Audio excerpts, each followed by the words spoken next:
সবাই বলেন যে সলমান 12টার সময় কি করবেন, বা 2টোর সময় কি করবেন, বা 4টের সময় কি করবেন, কি বদমাইশি করবেন, কেউ কিছুই স্যার জানে না। এগুলো মিথ্যে কথা স্যার। 12টার সময় কথাটা তো মিথ্যে বটে, কারণ আমি 12টার সময় সেটে পৌঁছতেই পারি না। তাই যেসব বদমাইশি আমি করেছি সেগুলো বাড়িতেই করেছি, সেগুলো কখনোই সেটে করিনি।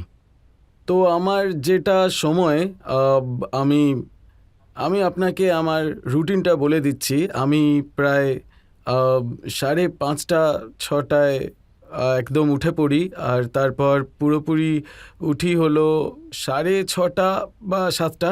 উঠে পড়ি একদম, আর কফি খাই, তারপর কার্ডিও করি, ওয়ার্কআউট করি, তারপর ওপরেই যাই, মা বাবার সাথে খাবার খাই, তারপর আবার কফি খাই। আর এখন তো সাইকেল টাইকেল চালাই না। তারপর আমি সোজা সেটে চলে যাই, ওখান থেকে সেটে পৌঁছোই। তারপরে সেটে পৌঁছানোর পরে সেখানে সিনটিনগুলো নিয়ে আলোচনা হয়। তারপর সেখান থেকে আবার যতক্ষণ না ডিরেক্টর প্যাক আপ বলেন আমি ততক্ষণ সেটেই থাকি। আমি ভ্যানেও বসে থাকি না, এসিতেও বসে থাকি না, আমি যেখানে সেট থাকে আমি সেখানেই বসে থাকি সারাক্ষণ, যতক্ষণ না প্যাক আপ হচ্ছে। প্যাক আপ হওয়ার পরে দেন আই কাম। কখনো রাত 1টার সময় হয় প্যাক আপ, কখনো সন্ধ্যে 6টার সময় বা 7টার সময়।